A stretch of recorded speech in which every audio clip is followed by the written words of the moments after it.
Japanese encephalitis is a disease caused by a virus that is spread by the Culex mosquito in certain parts of Asia.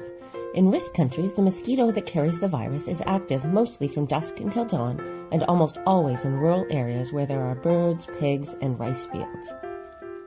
Contracting the virus is very rare, and most people who are exposed don't even get sick.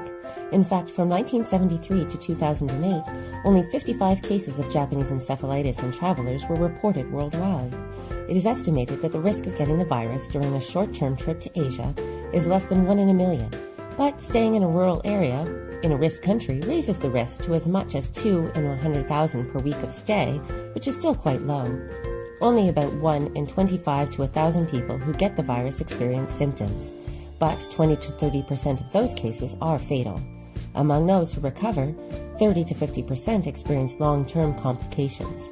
In summary, being infected by the Japanese encephalitis virus is extremely rare for travelers, but for a person who does contract it and develop symptoms, it can be extremely serious.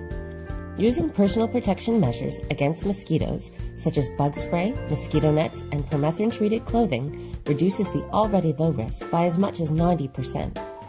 While the risk is usually quite low, when you travel to a country where the virus is present, it is never zero. There is a vaccine that can prevent Japanese encephalitis after 2 doses. Your Travel Health Now practitioner will help you decide whether to get the vaccine.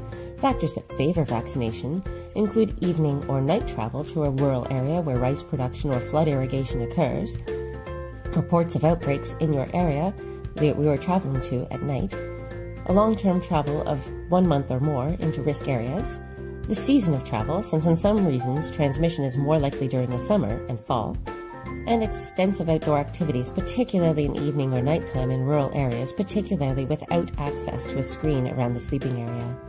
The vaccine is not associated with any worrisome adverse events, but it is very expensive without extended health insurance. Your Travel Health Now practitioner will help you decide the best way to avoid Japanese encephalitis during your trip.